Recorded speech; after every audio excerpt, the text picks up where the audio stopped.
Hi everyone, I want to welcome you to the next episode of the Cathode Ray Podcast. I'm Zez, and I got my friend Steve Nutter. We just had a fun catch-up episode. We talked a little bit about the Teenage Mutant Ninja Turtles core. How is it to play? How is our view of this mixed with nostalgia? Because we've all got nostalgia for that four-player Turtles game. We looked a little bit at repairing a VGA Sony Trinitron. I've got one that's a little bit too bright, so I mine Steve for his knowledge and information about what I might be able to do to look into that problem. We talk about WINDAS software, this little extra thing that can hook into your monitor, help you with diagnostics. I talk about going to Amsterdam. I had a good old time. I enjoyed the local cultural things. And I visited about 7 game stores. So we talk about that. And will Steve be doing a hip-hop dance?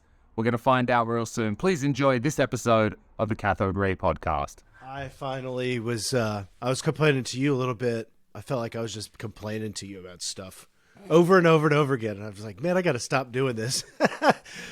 But I was messing around with my Mr. Cade.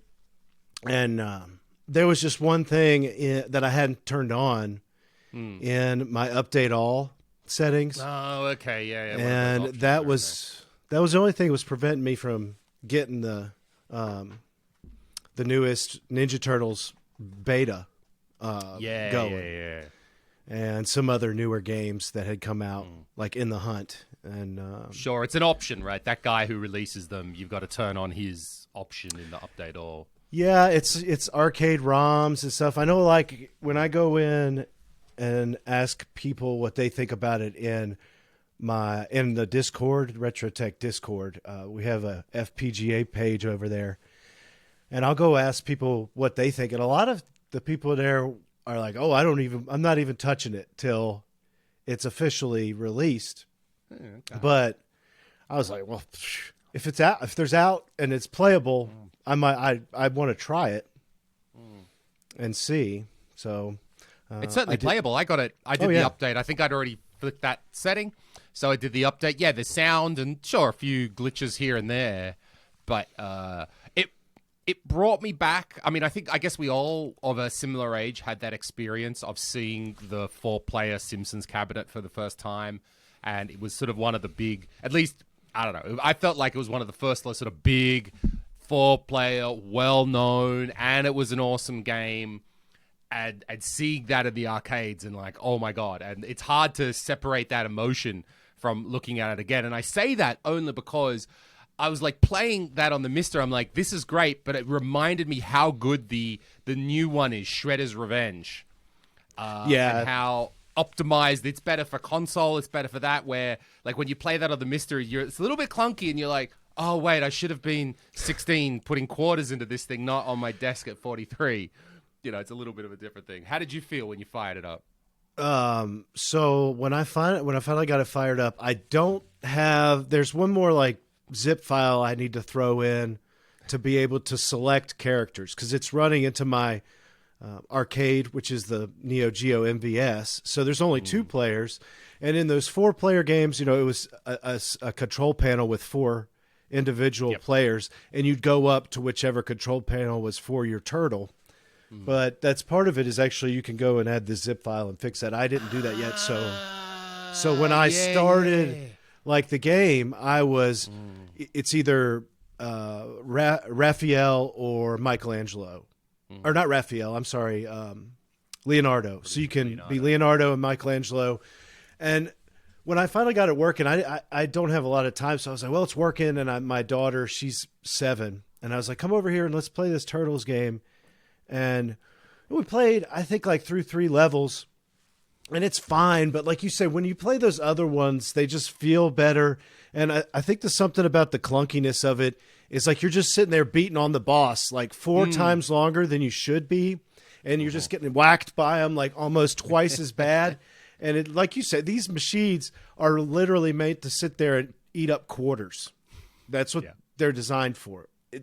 When an arcade owner is looking at adding an expensive game, he doesn't want a game that people go in and are putting a quarter in and getting like an hour's worth of gameplay, right? You got to have this thing kick people's, you know, we've talked about this, but that's That's definitely makes it feel a little bit more clunky. Yeah, sure. But at least it's running, so you got it working. Oh, yeah. It was a lot of fun. Nice. So I'll add the zip file and play it again with the kids and see, how it goes. Maybe there's a dip switch in there. I can make the difficulty lower. So I think, I think they're working on that. Like the options are one of those ones that come when it gets a bit more mature, when they've sorted out the important stuff. My mister's in my office. It's not here right now because, dear listeners and viewers, if you look around, like all of our man caves, full of stuff, no more room in compromised, small European socialistic housing. So I've started to overflow my office instead. So I've got a 17-inch Trinitron VGA monitor there. It's got some issues. It's got a little light. It's got a little issues. Not perfect, but it's okay. Got my mister in the office so I can choose to play in the afternoon. So it's not around right now, but it's there. Actually saw today, someone has listed a 14-inch Trinitron, the 100 model. And it's up for $5, and no one else has seemed to have bid on the auction. It's still got 2 weeks on it, though. And it's one of those ones where I think the main photo doesn't show that it's a CRT. It just says Sony monitor, €5. And I was like, all right, I'm going to see what monitor is €5. And I looked and I went, oh, it's a Trinitron CRT. Apparently it works. So, let's see. If no one else works it out, maybe I'll get a good deal on a 14-inch. He's hoping. There's always hope for that. Yeah. I was laughing with Roger because he's been just stacking CRTs in his basement or something right now. And I was driving around town this weekend and I saw that one of the people that lives like 3 streets over, they had it was a 20-inch, I think, Trinitron, like the same model that you have. And I was laughing, sending Roger notes. I was like, man, one of my neighbors is getting ready to put this on the curb on Big Trash Day. And he's like, go get it. And, but wait, consumer or VGA? Sorry. Yeah, consumer television. Yeah. So nice. I don't know if what you're talking about on that auction is the cave. There's like a KV 14 Sorry, no, FS it's a VGA. 100. Oh, it's a VGA. Okay. VGA. It's actual CRT monitor. Okay. Yeah, actual CRT monitor. I've got the VGA. Okay. I've got the 17-inch in the office with some issues that I need to fix up. I got to go back and watch those old. Got to talk to John Lindemann a bit about the WINDAS software that connects into the back of the monitor. Hey, actually, that's a good one. Have you used the WINDAS? Is that something that you use in your day-to-day when you're calibrating these? No, because there's the only monitor that I'm aware of that would. I don't really get asked to work on too many of those VGA monitors, and I tell people, there's some things that you'd be better off exploring on your own. Something like that is not. I know it's difficult, but it's not something that like requires you to get inside and service circuit boards. It's like, pay me to service the circuit boards rather than pay me a lot more money unless you really want to do all that. And, because at the end of the day, it's like you're servicing your FW900 or something. It's already costing you a lot if you're doing like a whole thing. It's a lot of work, It's like 4 monitors in one. And most of the time people do that on their own. So I haven't messed with that. Have you started that journey? I've just downloaded I found every service manual I can. So just I guess we'll back up and explain what the WINDAS is and we'll go from there. So have you actually done it, Steve? I haven't actually done it. I've read all about it, but have you actually used the WINDAS connection to connect in? I haven't. No, okay, not at all. So to back up for the listeners, WINDAS, or the WINDAS is the software. So in the back of some Trinitron monitors, some VGA Trinitron monitors, there is a hidden access pin out. I think it's about 4 pins or something like that. And you're supposed to connect some onto that. And then the other end, it was probably, remember, this is Windows XP. So we're talking serial ports, LTP1, COM1, these good old days. These sort of connections, and then connected into a computer, and then there's the WINDAS software that is actually able to communicate and get some information, and I'm unsure exactly what it's doing. It feels like it's software level controls, like as much as you possibly ever could control in software, so to speak. That's what you'll be able to do. And of course, fixing hardware, capacitors, regular things come first. So is it when you have worked on these in the past, Steve, have you just never seen the connection? Or when you did the hardware, hardware and on-screen display was enough for you to get these things rolling again when you'd looked? Well, yeah. So when I would, after I'd serviced one, or if I look at one, like the one I have that I bought a couple years ago, it's a 20-inch, it's a Sony GDM C520 master monitor. So it's like the FW900, only it's a 4x3 version, 20-inch. So that's the one you've got on the TV. Yeah, that I've shown. Often. Right. Yeah. That one can do that. And actually, it came with a light probe from Sony. And I had, but and it was really whacked out when I first got it. Like the colors were way off. But there's self-calibration modes within it that you just let the thing do its own thing. And if that comes back with a good result, which this one came back with a good result, then I just go with it. And like I've never gone down it, because then I just haven't had those CRTs other than the one I own. And then like I have done the one FW900 that I did the video on that I couldn't get restarted. It's still here. Mm-hmm. And then actually I've scheduled with a Patreon member. He's coming down in 2 weeks to drop off his FW900. And that's the same conversation I had with him, where he said, would you want to do the WINDAS? And I said, well, look, I'll leave it completely up to you. This is the quote for, me servicing your monitor. It would be addition on top of that for me to do the WINDAS stuff. And he was like, well, you're right. I said, I'll get it to the point where you can, if you think you need to go down that WINDAS route, you can do that.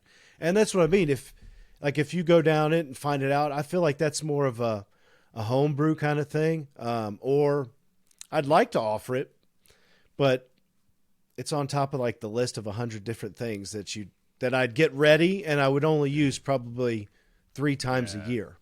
Okay, well, I'm gonna get on top of that. Mainly so that's something good, to cover. I want to get on top of that. I mean, a few people. I think John's talked about it, and I know Adrian's Digital Basement has talked about it. So it's not like an unknown thing, but it does need a little bit more knowledge out there. I'm doing it first of all, like you said. These Trinitron monitors, they like Wu-Tang. They ain't nothing to fuck with. They're 4-in-1, as you said, the FW900. They're a lot. They're highly compact.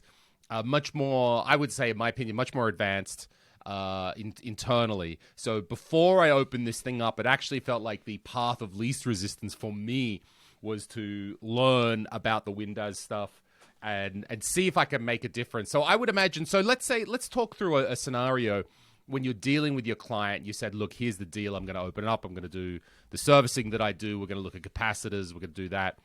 But the WINDAS, I guess you would only want to play with if hardware doesn't get it into a good place. Like if you do, I'm wondering if the circuit, if you do the hardware, do as much as we can there, do the on-screen display, the implication from that perspective would be, well, if they don't quite get it right, then I guess we've got to get in there and mess with the software a bit more.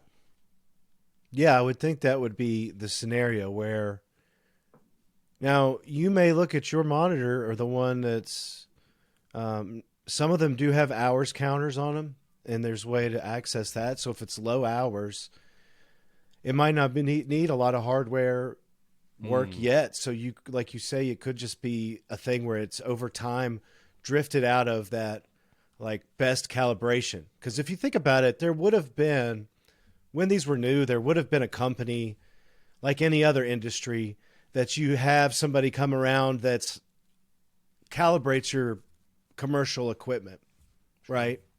So somebody would come along and they would plug in their computer, probably do WINDAS, and get it back to a setting level, and then run a bunch of tests. and say, wow, yeah, this is as close to like what's true and good, like as you could get it, and then do that periodically. Whereas if you've let a machine sit for a long time, these parts will drift out of that good state. So that's all that, almost two level servicing, right? For something where it's, you're getting the hardware right, but you're also getting the settings and everything else tweaked. But sometimes if you go and try to tweak the settings ahead of the hardware, and the hardware's in bad shape, you know what, that's when you get trouble, kind of. Right. So I mean, the implication is that we're using the more advanced sort of WINDAS access because we can't. Hardware's not going to fix it. We've done the caps, we've done the alignments, we've done the best we could, and there's still some error. And maybe I can sort of get it somewhere close in software, or it's fallen a little bit out of alignment in hardware, but I don't want to just do that. So if I because the issue with this monitor is I'm not even sure how to, it appears a bit light. What I need to do is turn contrast all the way up, and then I get something that I might be able to watch and look at. I think that it's been so long since I've actually talked about it or even thought about it. I think that is the only way within that monitor to adjust, like the flyback voltage might be through like WINDAS and software. You can't go in if you're able to in other monitors and actually manually turn it on the flyback. Like there's nothing. So that's So walk us back for a second. When I said there's sort of a bit of a light screen, I don't want to take brightness, because when I go bright, it's too dark. But if I turn up the brightness, it's obviously too bright. Like something's up. It's a bit maybe dim. I'm not sure. But if I turn the contrast up, so to you, the first thing that comes to your mind is flyback voltage. Is that right? Or what comes to your mind? Well, it's one of the things. If your screen is set and it's not got, if the tube's got some usage on it, and it starts to look dim, and then you can go in and you can go right to a flyback 95% of the time and spin the screen potentiometer on it. And that does start to all that is doing is increasing what I call the G2 voltage, which is just that's the technical name for the path. And that's the high voltage going into the tube. So as you increase that, it makes the screen brighten out. And then if you get it too bright, then you get the retrace lines on the tube. And so there is a balance act of that. And that's part of when I calibrate a PVM or BVM or any of those that have that adjustment on there. Normally I would play with that to get it in the right setting, because you want to have it in the right mode. You don't want to be too high on it early and start basically setting more voltage into the tube and almost wearing out the hardware quicker than it needs to be. And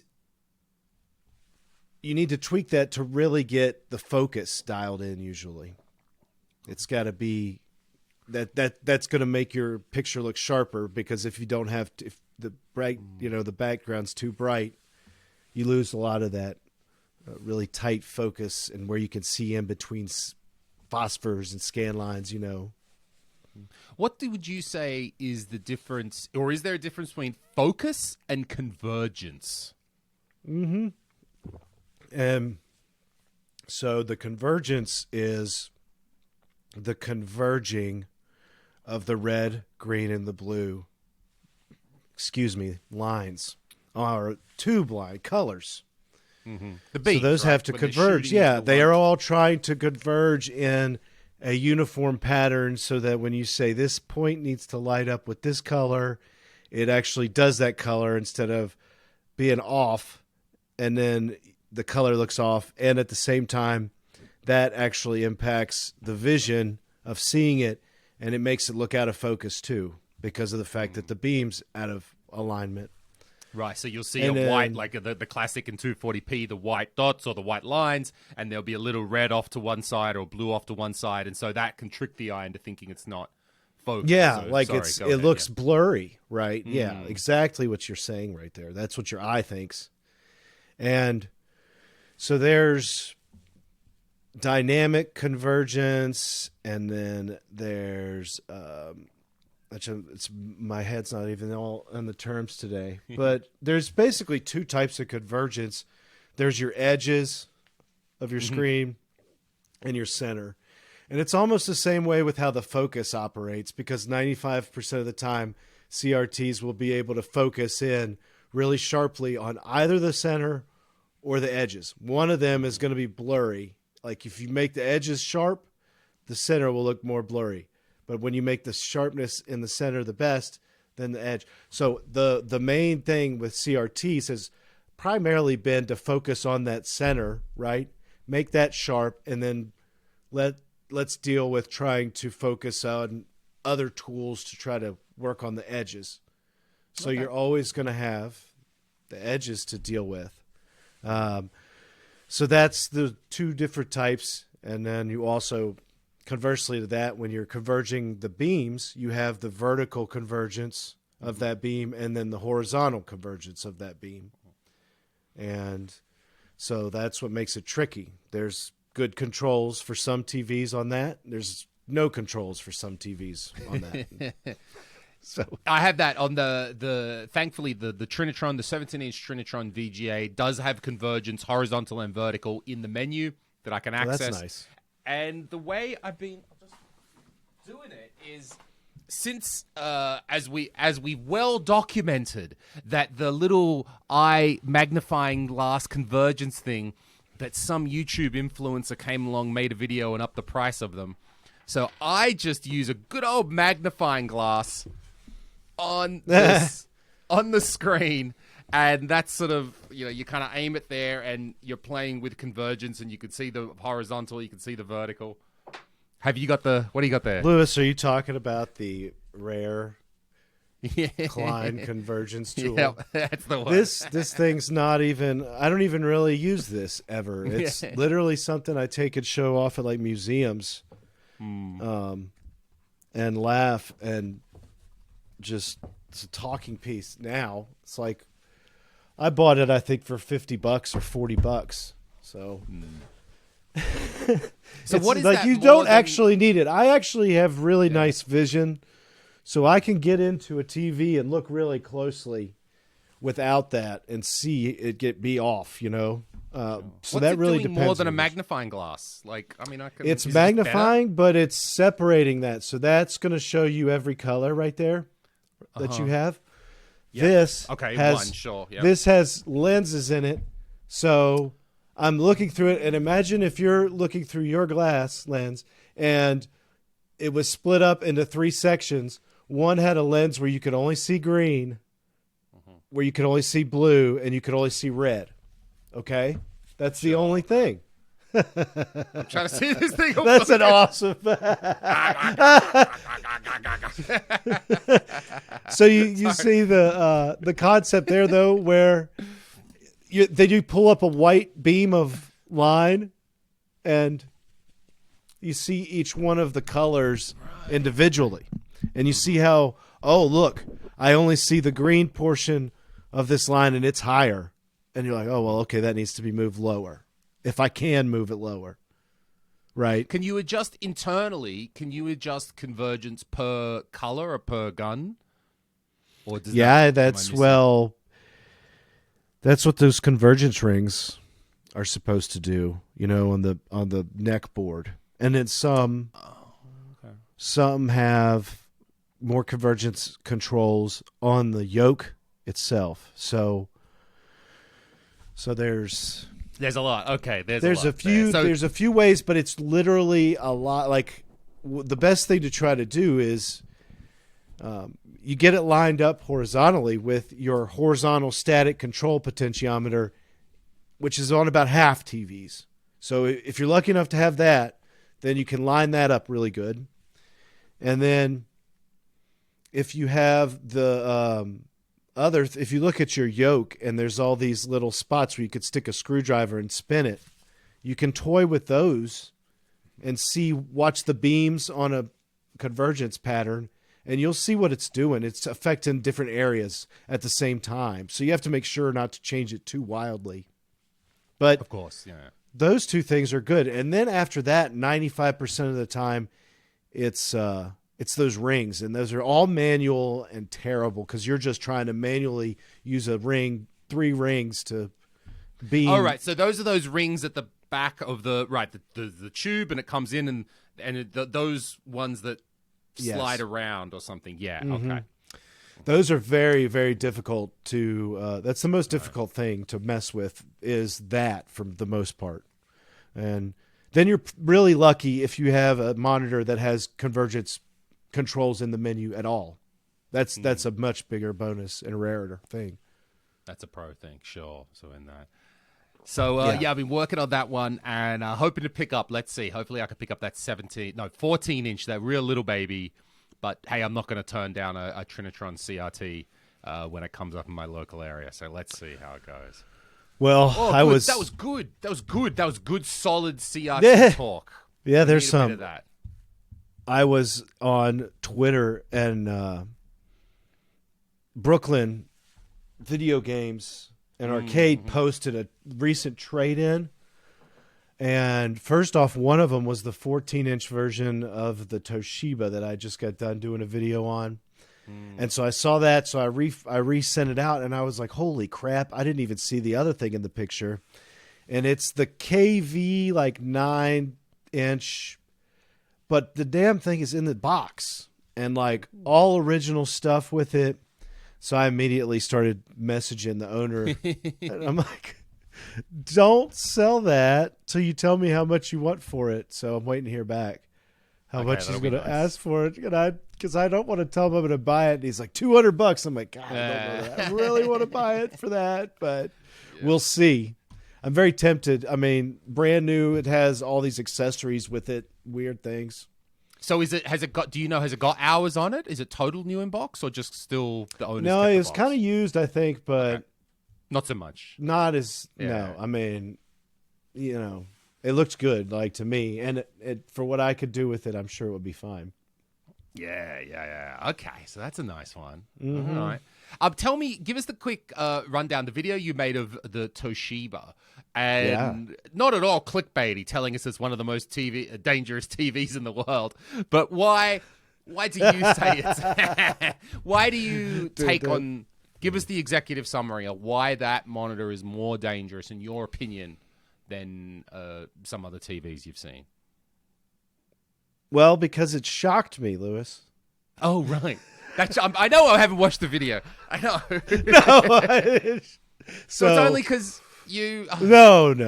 It's not just so that damn thing. It's hilarious if you go and I discharged the thing twice, in the video, because it's so crazy. I've worked on so many TVs and CRTs, and I was just, the first time I was discharging it, I had my GoPro and I'm filming, and I still can hear, from that area. And I'm like, shit, man. So I'm hearing this and at the same time filming, and I'm like, "Ooh, you hear that? Oh, listen." And I do the old pull the cap off without discharging it the first time, and I flip it over, and I'm like, God, that thing is shaking. It's still got so much voltage in my hand, and I set it down, and then I bring in my probe, and it just it's sitting there, and you can see in the video the cap, when I get close to the probe and ground wire, it jumps onto the screwdriver and goes and grounds out. And I was like, holy crap. And then I take the same 2 seconds later, I take it up to the actual anode on the tube, and it goes pow. And I was just like, whoa. I mean, it's very, very rare that I see that, especially all the PVMs. They never do that because they have protection. Yeah. Is it just one of those things, just where this one doesn't have? Yeah, it happens every time with it. So I was like, that's why, if you're going to work on it, and not only that, but I would discharge this thing, and I had to pull the circuit board 3 or 4 times because of all this testing I was doing and footage and stuff. And I I would discharge it, and I would just come back and like grab the chassis, and it would still be like feeling hot, and I'd get like, and I'd be like, what the, it's low voltage or something, but it's still got it. It's like, son of a.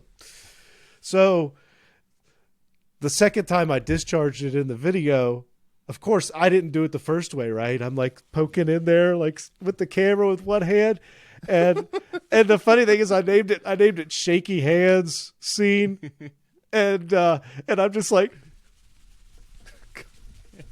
and I finally get it in there, and it just makes this huge arc of white light. And I slowed it down as much as my software would let me, and keep it, and zoomed in as far as I could, like to keep it visibly. You could tell what's going on. So simply because this thing is just, so it it's seems too to be wild. It hasn't got like somewhere in its design, it hasn't got good grounding, or they haven't, added enough or something like that in its design. Right. Yeah. I think I actually had somebody in the comment section of that video claim that they got shocked from either the power button on the front of theirs, or like inputting a composite cable on the front. And I was thinking, yeah, it must have terrible grounding if it's like grounded out, spitting out hot voltage into the buttons. You stick in a composite cable and it shocks you. It's like the TV going, no, don't plug that shit in here. I want this video at least. What are you doing? Yeah. So that could be possible. Now, I'm going to do a live stream and talk about this at some point just to follow up on a lot of these comments, and it's an easy thing to do. But yeah, I knew when I gave that thing, I was like, I gave that TV a C- grade in the video. I did a grading thing. It's a whole thing. I'd had a little bit of a hook catch, and I could tell it was a little bit better because like the longer, the video's doing really well compared to like the last 10 episodes of anything. Good, yeah, because it's been a little bit up and down recently. Yeah, so it's like, I mean, it was like, oh, cool, so it's doing good. So, but anyway, I knew there was going to be a lot of people who liked that TV and use it, and we're going to be pissed off about my review for it because I gave it a low number. I gave it a C-, and I wanted to give it a damn D+, but I thought maybe I was being too harsh on it because I knew that the one that I particularly was working on had an issue that probably wasn't developed in every one of them at the time yet. So the score that it gets, is it repairability? Is it a fact repairability picture? No, I'd be glad to talk about it. It's basically the grade on, if you wanted, I mean, let's face it, it's like the freaking Roger Ebert CRT review from me. It's great. Right? It's a great idea. It's not. Yeah. It's not like it. All those things go into it, right? All my experiences go into this thing, and I try to make this clear. I personally will. The flat screen CRTs, especially consumer televisions, to me personally, always lose to curve. Okay, that's just me personally. So I try to like tell people that in my judging. But that might be a good thing because then I might be more critical on them and help everybody understand what the real flaws are. That's what I was trying to think about on that. Now, the reasoning, and I put this in the video. I mean, I told everybody why this got such a low grade, but I don't think people understand the biggest reason that was a problem for this Toshiba 24AF45 is that it was made with these circuit boards that were made with lead-free solder. And I had never seen this before, Lewis. It had a lead-free constructed flyback. Okay. So I was thinking there are components that are soldered together right within a flyback where you got a coil, probably, and it's soldered to the wire internally. So that's using lead-free solder. And, this isn't like controversial. I know that it would be nice if we could take all the lead and not use it, but there's a reason lead is in solder, and lead-free solder, you can look it up all day scientifically, it doesn't last, and it's known to break down. It's quite harder to work with, isn't it, as well? Yeah. So I've encountered that on more modern things. So lead-free solder. So it's harder to work with. It's more often to break. So if some people are watching and wondering what's up with lead-free solder, so we want to save the whales. Don't get us wrong, but it's just not a good technological solution.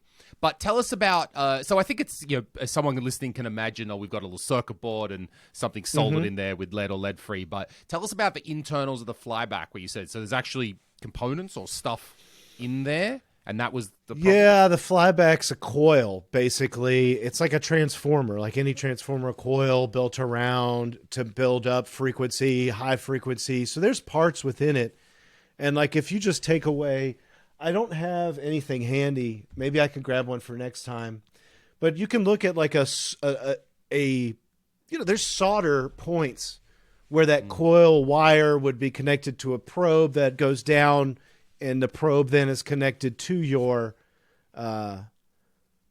circuit board, and then internally, and then there's another top part where that wire that goes in that comes out to the anode is a solid wire, and it's going to be soldered to the other end of that lines of that coil, depending on how much voltage it's told to put through it.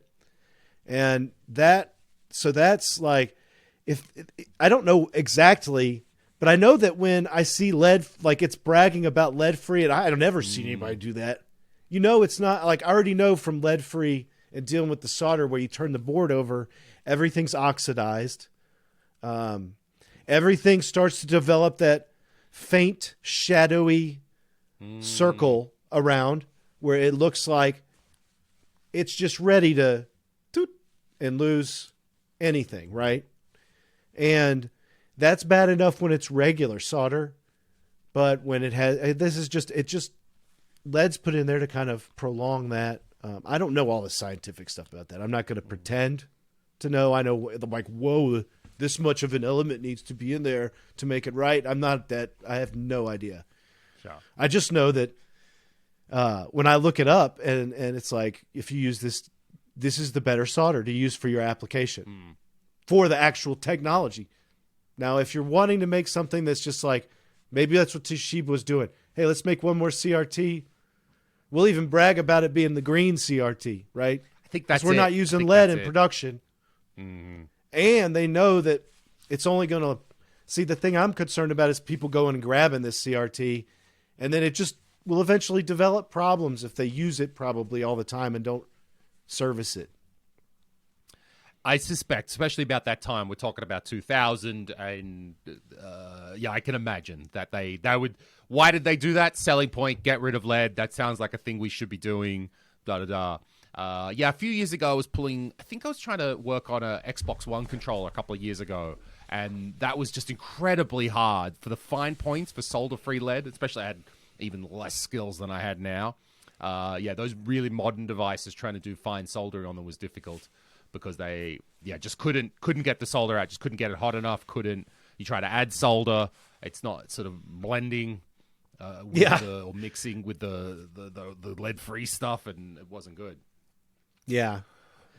So that was like to me, that immediately put it down to where the best it could get was like a C+. Okay. So have you thought about in your reviews to maybe like an old video game score, maybe like graphics this much, sound this much, gameplay, and you could break it down like repairability, picture, I don't know what else it would be too, because maybe it's got. I was just interested. Is it the picture? So how did you rate the picture for such a screen in general? It was it was a unique kind of thing. And I tried to go, I watched other people, and I took it with a grain of salt, but I tried to watch other people who had put videos on YouTube of this television. And there were some good videos where I could see someone would have a this flat screen CRT right next to a curved screen. And I could see when they would go to a dark screen, these flat screen CRTs seem to be blooming. They got this bloom look where it's just on a black screen. There's too much brightness. It looks almost gray. And I've seen that. I had some other people send me messages say they had this experience with theirs. And then you have the weird other things. That's just a good idea you're talking about here, like colors, brightness, geometry. What kind of grade does it get for that? I really could have done this and done even more with that project, but then I would never make any money. Then you got to finish it eventually. I know. What can I say? I haven't made a video in friggin' a month now, so absolutely understand that. I think it was. But yeah, it's a good idea. It was a funny time. So with 2000s, and we're talking about the lead-free stuff, and then there was the idea that, we're supposed to have flat screen CRTs. They became a thing, not because they're technologically better, but because that looked cooler. And vis-a-vis, it was to say a flat screen, somehow we've got this being affected. Not only, maybe a flat screen just generally looks better in someone's place, I don't know, but then we're also being affected because the newfangled technology is coming along, which is flat. So we got some, definitely, it does almost seem like there was all CRTs are good, but there was a peak, and then, those last late ones, particularly when you got some less dodgy companies making them in the last days, no-name brands, maybe Chinese companies or something like that. Yeah. Roger was sending me pictures of this Daewoo that he picked up that was flat screen. And so I liked working on it. I liked learning more about it. And there were a lot of weird secret things that I put in the video that I found out about it that were just like weird service modes and cute, different things it would do. I talk about it in there. And then there's like a hack to make the geometry look better. So it was really cool to find out those things about this TV and know that there might be that availability more. But like you say, I don't have the space here to keep all of those if I were to work on them myself. So I was thinking, what would be a good solution to this? And I thought maybe like when I go to that convention in Nashville area, maybe that guy I could get him to set me up with a room that's like the conference room when they're not being used early in the day. And I'll just take in like his shitty flat screen CRTs and literally open them and do like a whole video on it. And I'll film like, 4 or 5 of them there and then just put them back together and put them right back on his floor when they're not being used. So I can just actually get some research on them and not have to have them even in my shop, Mm-hmm. It's a tough part of our profession / hobby / community that, I have I have so many. That's why I took that Trinitron to my office, because I've got this small room and it's on the 5th floor that I've got to carry it up. I've got that beautiful LG Nair that I make I so much want to have that somewhere. It's a beautiful, beautiful set. It's round, like you say, like nice and round, has that beautiful retro look, like a Fantastic 64. Hey, I found a seller in Germany that has the matching DVD player for it. So it has a matching. That's awesome. There is matching. So the 2 problems. One is that the whole thing that my Nair was composite only, and that when I opened it up, I worked out, that was basically some sort of hack for the Russian market. And it wouldn't be so hard to put SCART back on. I'd basically just have to solder a SCART port, literally drop it in. But so that was the first one. And secondly, they want $120 for it, which is not terrible, but for a DVD player, yeah, because it matches and it's unique and yeah, it's achievable. But do I want to drop the $120 on it today to have this nice complete set? I'm still thinking about it. I'm working. Yeah, I hear you. Yeah, I've got to actually get back to working on. I've got a 2005 here. And I've got that I'm doing this week, and then I'm doing a D20. So there's 2 high-end monitors I'm working on coming up, and then the FW900 will be here. That's exciting. After that, What so there's 3 what do you know big about monitors. it? Yeah, what do we know about the FW so far? I think it works fine. It just the guy just wants to get it serviced, and he's gotten he sent in the big NEC a couple years ago that I worked on. It's like XP29 or something, I think, and he owns the FW900 and has been wanting to bring it in for a while, but I just haven't had time or space since February. So that's why I did this Toshiba, and I'm doing the 2005 because those both belong to Tri from My Life in Gaming, and they've been here since last August when we went to the convention. So I'm like, I need to get these out of here, and he's got a trip to Baltimore, come through here and pick them up soon when I get them done. So I want to get that finished up. But the FW900 is supposed to work fine, and so the good thing is I'll be able to make a video with one that works. Yeah, sure. So I'm sure that will be good, right? But I really did like working on the consumer set, and I've got a good mix here. I've got a JVC 20-inch D series, and I've got a Sony 20-inch that's flat here in my basement. And if I can get some time, I would do videos on them. But I also think that, like, man, there are so many videos now out about CRTs. It almost feels like it's just cool. But there's others, like, no, like all together, like the amount of CRT videos. Well, I mean, just like, are you seeing there's that a lot on your more? feed? A lot more, Okay. as what I'm saying. Like when I started, there was like nothing almost. I Okay. mean, there was All RGB right, yeah. Rob and Yeah, sure. and a couple other guys, Phone Dork, and there was like a good dozen videos on the internet about CRTs. And now there's a lot, and it's cool. But at the same time, I wonder if me talking about the Sony would be as impactful but it doesn't matter. I'm just going to I'd like to have the time to do that review on it the same way I did with the other one, and probably do a little bit more. fine.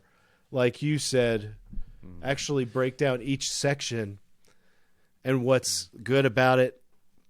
A little You bit could of a grade see- for each, yeah. Right, and then you could see what's really bad about it and what's really hindering it on more of a scalable thing.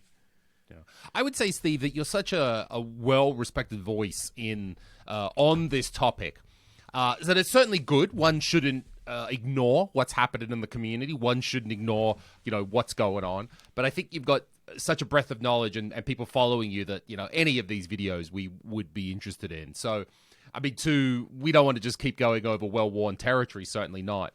But I think to hear your perspective, you're trusted in that community when I'm going to devote, well, I should. We worked out I didn't watch the last video, but I should devote 20 minutes of my time to doing that. So is it affecting you? Like, I mean, there's more stuff out there, which is like very good. Yes. Is that making I don't you know. change your thoughts on it? No. It doesn't well, I don't know. It just, not really. I think that's all good. And I always think that YouTube is still probably the best place in the world for most people to be able to do this kind of thing. And to me, it doesn't matter if you have 10, 100 people that see your stuff or whatever, like 1,000 or whatever. It's so much, it can be so much more. A lot of people have communities. This is what you build some friendships over, and it could just be hanging out and doing whatever. Not a lot of people there. So it doesn't matter like the size of things. I just mean there's a lot, which is cool. There's a lot more channels out there that do stuff, and I'm like blown away. I'll find a new one, it seems like every week, that's been making a lot of videos on CRT stuff. And so I do think that's cool. I don't think now it might change my opinion of if I was going to cover a topic and I found that somebody had already done this really, really well. I might say, well, okay, I have so much other stuff I have to do. I'll just not worry about that right now or something like that. That's really the only impactful thing. I would never tell people not to make a video about something like this. If that's not, I'd never be like gatekeeping. I don't want anybody to think that. Absolutely not. Absolutely. We're happy for that. Happy to have more people going along in there. What was I gonna say? Well, you want to? We're getting in there, so I'll tell you. We'll switch it up. I was gonna say, why don't we switch up and go to tell me we'll your switch it fun up. stories instead of all this stuff now. Let's get to some fun conversation. Because I heard CRT, so I wanted to. Yeah, we went deep there for a while. I didn't think we were going to go that good. deep and intellectual today.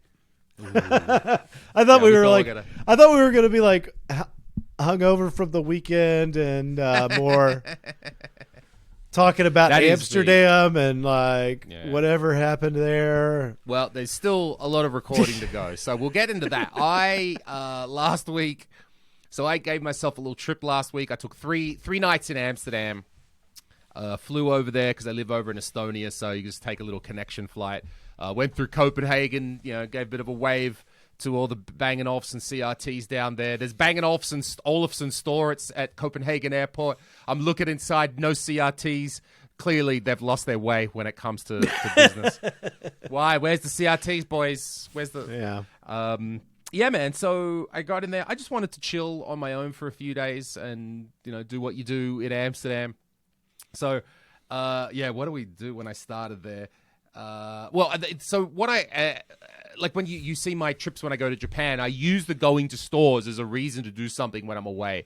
So I found that same thing. There's a chain of stores in the UK and also a bit on the continent called CEX.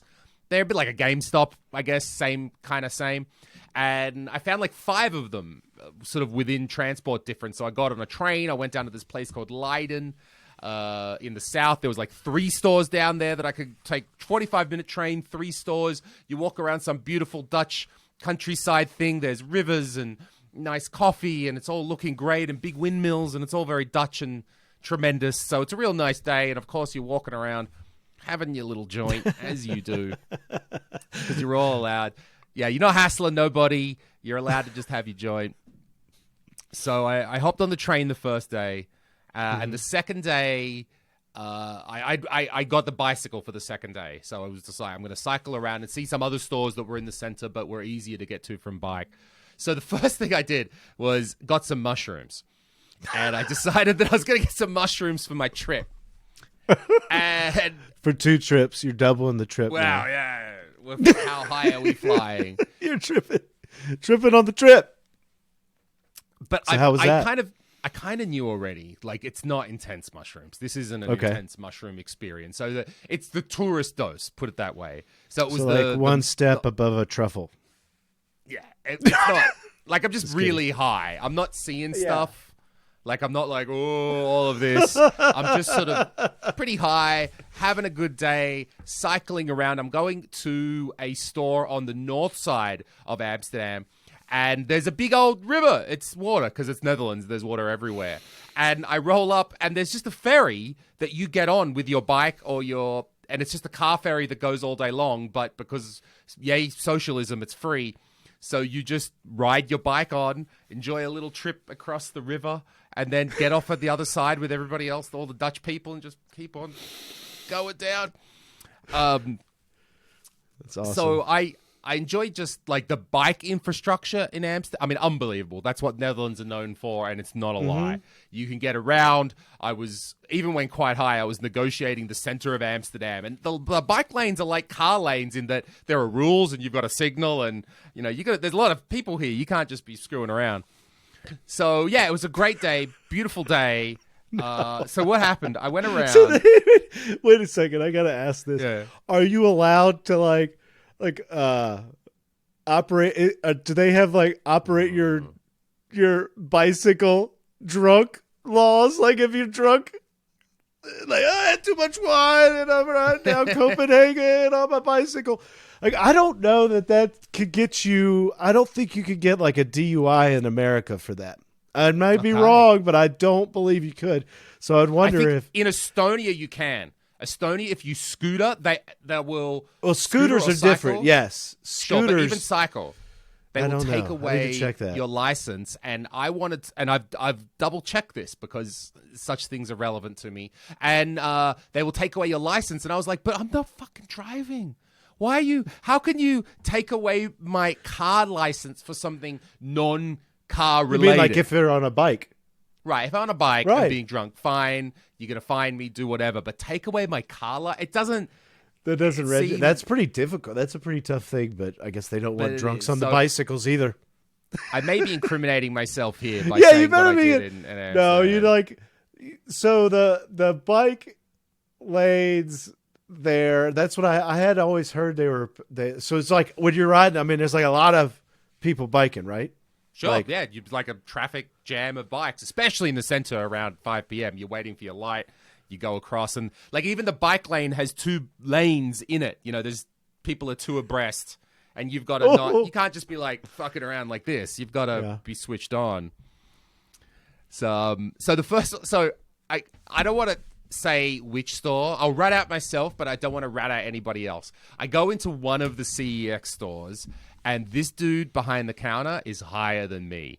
He's working his job. You can see his eyes, and so he's higher than me. So I roll up. I'm looking around. I got 4 PlayStation games. So I lay my PlayStation games on the counter, and he's like, yeah, cool, man. And I'm like, yeah, these are cool. And so he goes off to find, takes forever to find them. I thought it was one of those ones like, oh, we can't find the disc. Takes forever. He's searching.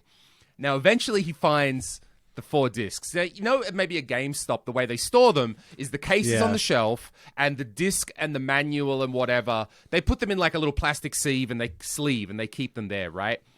And the sleeve has the barcode as well. So it's all matched up and it's all on the computer and they can check it out and all that. So the dude gets this and just places the plastic sleeve inside of the PlayStation 4 box with the plastic sleeve that he shouldn't give to me, closes it up, hands it over to me. And so he's beeped it both. Like, he's beeped it. The computer is fine. But he's handed me the sleeve. So he would beep, put one game through the computer. Then I would take it, open it up.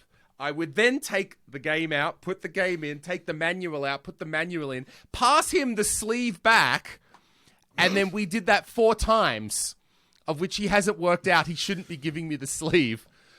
So that one was done. Yeah, so that dude... You're like, it's freaking me out, man. And it's like, why is he giving me these things back? And so I was like, that's cool, you know. So, and then another store, wasn't even a game store. And I was just like a kiosk, like a small little, whatever, groceries, takeaway, milk, eggs, that sort of place. And I've got like a couple of bits of fruit and a drink, like $5 worth, right? And I'm high. I look at the other guy. I see him. He's talking in English to somebody else, maybe a middle-aged gentleman. And I don't even think. I rack it up. But finally, I pay with the tap, but then it comes up, it's 21 euros has been charged to the debit card, right? So I take a moment and I think, all right, what's happening here? You know, am I getting scammed? Is something going on? And so I thought, and I also at that stage, like, I'm high as well. So I'm a bit like, I could just leave. It doesn't matter. You know, I could say I got scammed, call it an Amsterdam story. But I'll just say to the guy, excuse me, sir, you can see, like, that says 21 euros. Could you verify that's 21 euros? And he just like, oh, I'm so sorry. Oh, I don't know. And then he can't count. I guess he's so high. So he can't work out the change that I'm supposed to get. And he's like, oh, he starts just pulling money out of the register. And he's like, oh, at first he's like, I'll give you 15 in cash back. And it was like 5. So I was like, that'll do. Like, that's basically it. Sure. Okay. And then he's like, no, the maths is too much. I need to do it on the computer. And I went, okay, sure, whatever you need to do. I got all day. I'm not going anywhere. And his friend is there watching over him, and his friend who was talking to. And then he's like, no, I can't give you 15. And he takes the 15 and he's still doing it. And I was like, it should be kind of 15. And he's like, oh, and he's looking. And then eventually he turns to the friend, and the friend just goes, give him the 15. And he's like, oh, okay. So I walk out of there with my 15. I'm maybe $1 short, €1 short, or €2 short. I don't care. I've had a good story. So yeah, this poor guy. I mean, I got cash in my pocket, I guess, at the end of the day, even though I got overcharged. Well, yeah, a convenience charge for your own inconvenience. I guess so. So did you?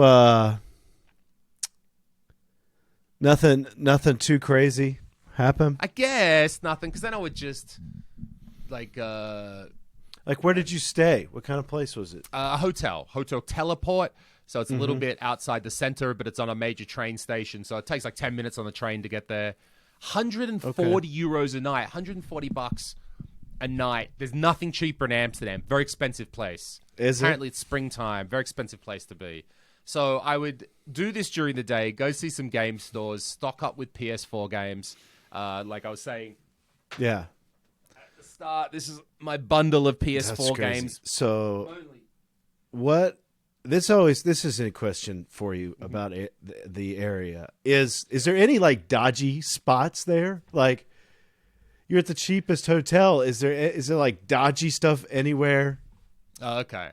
It's not, well, okay, it's the cheapest hotel, but it's like pretty reasonable still. Yeah. It's quite nice. I got a quite nice room and all that. Okay. Is there dodgy spots? There is, but like in the center of Amsterdam where most tourists go, no problems. There's red light district. You can walk around and you can see ladies of the profession doing their thing. There's a coffee shop. You can go in there, have a drink, have a smoke, da-da-da. But like dodgy, I mean, I'm sure it is. There's all kinds of dodgy looking people in Amsterdam. Okay. Here's another way to say it. One of the CEX GameStop stores that I went to was on the south side and in a less affluent neighborhood, like not in the center, poorer neighborhood, right? Which is also, you see many more immigrants, people of color. It's a poorer neighborhood. That's like, could be any city all around the world. I'm not really bagging on Amsterdam in particular. I don't know a lot of their social problems, but yeah. But that was also the store that had the best deals. Like the game store in the poor neighborhood was the most banging one. And it had the most trade-ins, and I had to wait because there were dodgy-looking guys trying to trade in stuff. These two kids I was saying on Twitter look like a Dutch Beavis and Butthead. Like, they look dumb. You could just look at these kids, and I'm like, there's fetal alcohol going on. I don't know, something's going on here. And they were trying to trade in a 2DS, and I think they got like $60 in cash for it or something. And I'm like, I don't think you just found it. You didn't just find it in grandma's loft. Like, these people that are walking in, respect, but you're not just finding them in, the neighbor's place or something. But, and one other dude, I had to wait. So all these people are trying to trade in their shit. There's one dude who's servicing everybody. There was another dude who was trading in, I forget what it was, something or other, some device, like a phone thing or something. But then you can trade it in, but they want your ID. They will ID you, and they want your official ID. Yeah. When that knowledge became out that he would have to give his ID, he started to look very worried all of a sudden. And I was loving it. I'm there browsing through the Wii titles, just looking through Wii titles because they're right next to the counter. And you could see this dude suddenly go like, ID? What do you need my ID for? What are you talking about? I didn't know there was ID here. And he's like, well, we can't. That's the rules. You're going to have to show me something. So I think he did do the trade eventually. He got it all in. Well, that's crazy. So did they just look at the ID, or did they take any information from the ID? They take the information. It's all tracked. So the idea is the police could. Right. In case something is stolen, it's like a pawn shop. I talked to the guy we mentioned earlier, the Brooklyn Arcades.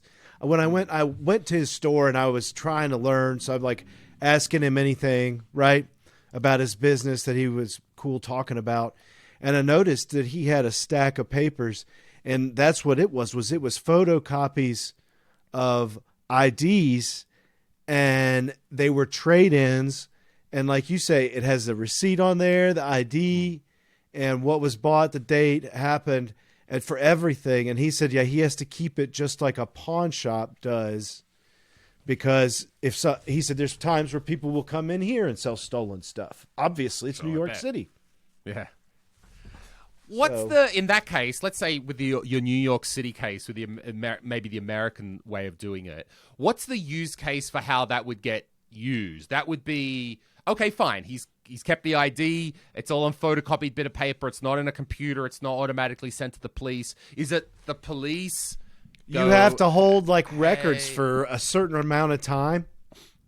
Like there's how does someone access that? Is it the police come along? Did anyone trade it? Toshiba CRT? It would be somebody come in and investigate, or there would be a regulatory person or office in New York City who checks that, right? Okay. So they just go around and say, let me see your paperwork from your trade-ins. It would be connected. See, at that level, you're going to have every bit of thing. You're going to, if you go fart somewhere, you almost have to document it so that every penny that you spend is accounted for, and because they'll try to tax you if you don't account for it. It's really, really cumbersome on business owners, like having a business officially in those places. And if you go, because I was talking to him some about this, if you like have a business vehicle and it has like your branding on it, and you go drive around with it, and then you go drive to other states with it, you get all these extra business tolls and taxes for like between there. They're going to just send you these bills because they saw your company vehicle operating businessly state to state. And they're going to know, what are you doing here? How much of that do you need to pay taxes in New Jersey because you did it? You went over the state line. We have video of it. And it's really wacky. So it's like, oof, yeah. The more you go towards the big city, it's so much more regulation. Like where if you come out where I live and you go trade in games to a game store, they're not going to bother you really. You don't even have to show an ID more than likely, unless somebody once thinks you're sketchy and wants you to feel sketchy. Like, oh, give me your ID then, son. That's right. You don't have an ID. Don't you? Yeah. It's not cigarettes. I just want to fucking trade in a solar. I would imagine for that system to be most effective, I would imagine that you need at least like some part of it needs to be online. I would have thought that you're talking about government in the United States, Lewis. Okay, it's not effective. That's the thing. That's the joke. I would think you've got to at least have the police can say like, has this phone been traded in recently? The police, even if it's real broad, and then you go. Well, it's all dependent on the business owner. If you have the ability to easily, if you're a pawn shop that does tons of business, you're probably using a scanner. You're scanning all this information in, and that way, if you do get, like the cops come in, they say, we need to know about this item that you guys have apparently sold or something, right? Then you go, okay, well, here's all the paperwork on it. And it doesn't really matter how you personally keep, we're all just responsible to keep that paperwork. Whereas if like you came by and I was like, shit, I don't have the paperwork, I'd probably be in trouble too. Or, it doesn't matter. Okay, here's the paperwork. I have to flip through 100 papers to find it. It might be like that. However, I have it stored. It's just like if you got asked about anything that you're supposed to keep your tabs on in your life here. Is like, that then papers, some good detective gumshoe old style skills that you would know if you're working in that area? You would know that these are the 5 stores in my precinct where stuff would possibly be traded in. You would know them, and hey, look, has anyone handed in an Android blah blah blah phone, or has anyone handed in this VCR recently? Because you've got to know to go to look at Brooklyn games. I mean, if you're a law enforcement officer, you've got to know to say, okay, I think maybe someone's traded in the DVD that got stolen. So I've got to know where those stores are. Well, right. Or if somebody it would be probably, you get, like, let's say somebody walks into his store with a really high priced video game, right? That would be more likely. Like I don't know, something super rare for like a Sega Saturn, and then it's like $1,000, and you go like, well, this is a good game. Okay, I'll buy it for whatever, a couple $100. And then somebody comes running down to your store and is like looking at every store in New York. Hey, did anybody sell this game? Because I got my copy stolen. And you're like, oh shit, this is the copy. And he's got like pictures. And then you're like, the cop's like, okay, who did you buy this from? Right? That would be the situation. Okay. Otherwise, then they'd be like, oh, well, then why do you have stolen goods? Right. If you don't know who you bought it from, why do you have stolen goods? Should we be investigating you? right? That's probably what would happen. If you are unethical owner, you would say, get the rare Saturn game and go, holy shit, this is, $1,000. This is it. Get a bootleg copy and then say, oh, hey, look, I got... Man, you're getting the old school gangster stuff now. You go send it down to the chop shop and it comes back in 15 pieces listed in a different country for sale. So the whole back end, I'm sure that's what the investigators are hoping to uncover. In reality, how much that's going on. If you're a smart gangster, you'd run all your business out of their jurisdiction. In the United States, probably happens. Money laundering through water games. But I would imagine if you ask, let's say, Brooklyn Video Games, and you are someone who deals with traded in video games, I would imagine you've got to have a sixth sense as to pick up these days reproductions, copies and things like that to know. Especially there, on the you would have stuff. To, because you would have to know for sure, because you wouldn't. Right. You could easily get screwed over for $1,000. Yeah, let's say there is a Saturn game for $1,000. Yeah, to verify that. I mean, I guess you got to look at the disc, you got to look at everything to see, because that would be. It's almost like counterfeiting money. That's like if you could make a really good counterfeit. Yeah, you made a really good counterfeit. Who knows? Maybe. Yeah, so there's an interesting thought of just dealing with businesses in different areas of what they have to do if something happens. I really don't ever want to have to run such a business where you've got to deal with trade-ins from the public. That just sounds like like every day some dodgy bastard's coming in. Oh my God, I got this 2DS I want to trade in. How much are you going to give me? And he's going to argue over the price. And I heard the guy at the game store who's like, dude, it's a computer. I can't. He's like, give me more. And he's like, dude, the computer is here. This is a corporate policy. I can't give you more. Oh, this is worth more. Come on, give me more. It's like, it doesn't work like that. You can't haggle. I'm not bound to give you more money.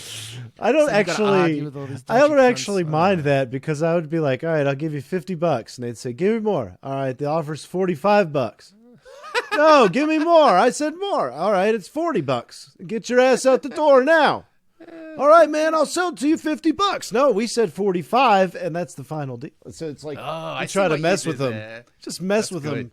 I mean, the dodgy people, I see, that was always something that maybe I learned from my family history, was bartering.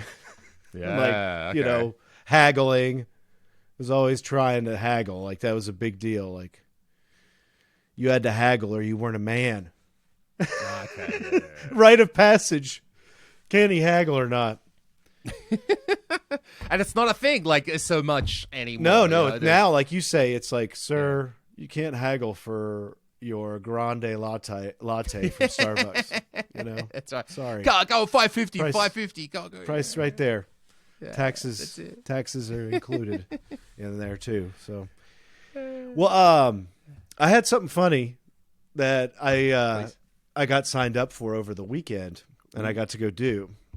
And so my daughter is 7, and she's quite into dancing. She goes to a dance studio, like my family's own, not my family, my wife's family's own dance studios back in Tennessee and stuff. So it's always dance stuff. But she's coming up on a recital, and so this year they made me sign up to do the daddy dance. Okay. Oh yeah. And this is not like, it's not like some sweet thing where you go out and you dance with your daughter or something. It's this crazy ass hip hop dance that me and all these other dads are traded to do for the recital on this 2.5 minute dance number. That's awesome. So I had my first practice for that this last Saturday. And oh my gosh, they like, what a mess.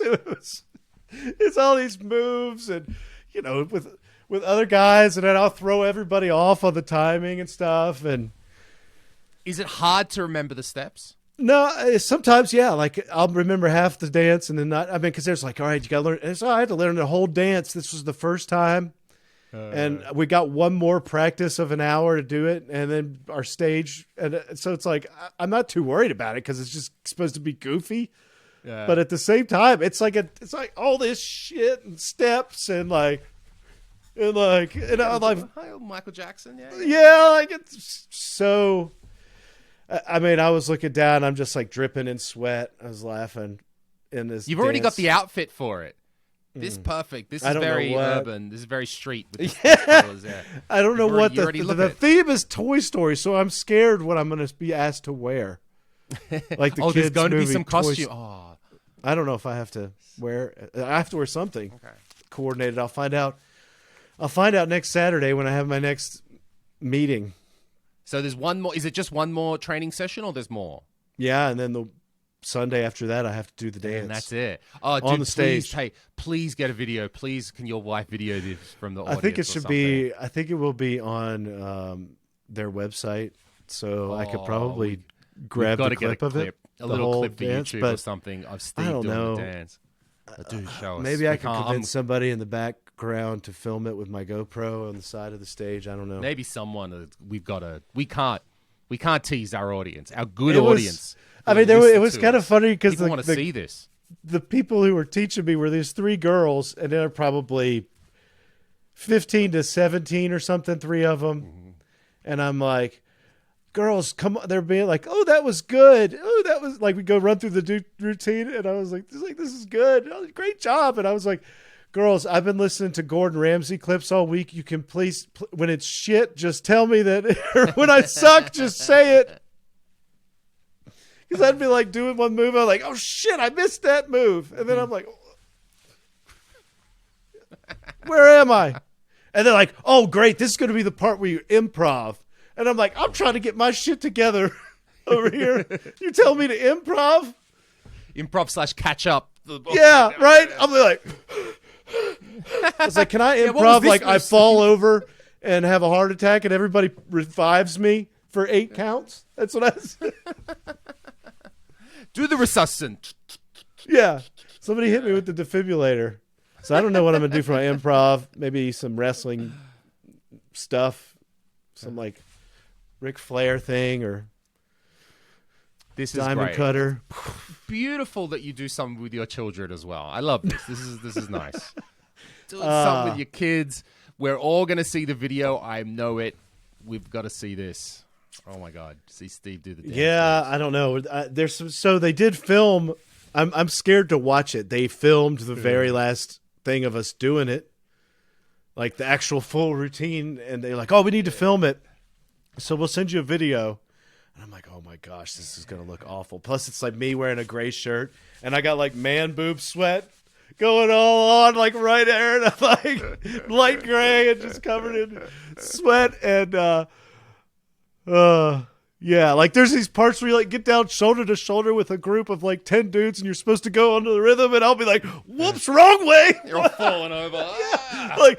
Like we're doing a Congo line in it and I'm like stepping on everybody's feet. I'm like, oh my gosh. So your service won't be. These are good things to do with the kids. I love it, man. That's fun. Yeah, so much fun. That's fun. That was what I was working on Saturday. Okay. So hopefully I'll survive that. It's good to get a bit of exercise as well. I haven't exercised. Yeah. It's good to jump around a little bit. It's good more. for you. Yeah, you need to jump around a bit. It's good. So we'll see how it goes next week. Oh, wow.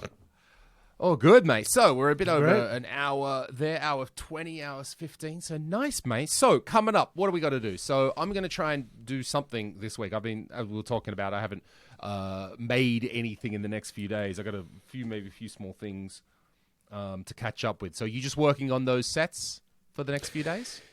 Yeah, I think so. I'm going to, I'll do some, I've been liking doing the live streams more. That's been going good, so I'll do a live stream, either once or twice this week if I can. Nice. So I'll just keep doing that. I don't know. I did film an episode about these 2030s that I got in the mail, but I don't know if I've not decided whether I'm even going to make a video on it or yet. If I get to where I want to, it's like not that great. It's just another unboxing. Sometimes I'm like, well, it's okay, but at the same time, And I think I might. I I might hold out and just concentrate on getting all these work caught up and then streams, and then I know for sure I'm going to make a good video on that FW 900 since it will be here and working. So might get a head start on some things if I can, or at least get these other monitors out of the way so I don't have to have them here any longer than they need to be. So we'll do that. We got another episode. I'll try and we need some more guests as well. I do love this one. We'll try and see what we can do about a guest maybe later in the week. Well, we could do that for sure. All right, we're gonna wrap it up. Ladies and gentlemen, thanks for watching the Cathode Ray Podcast. Appreciate it. See you next time. See you next time.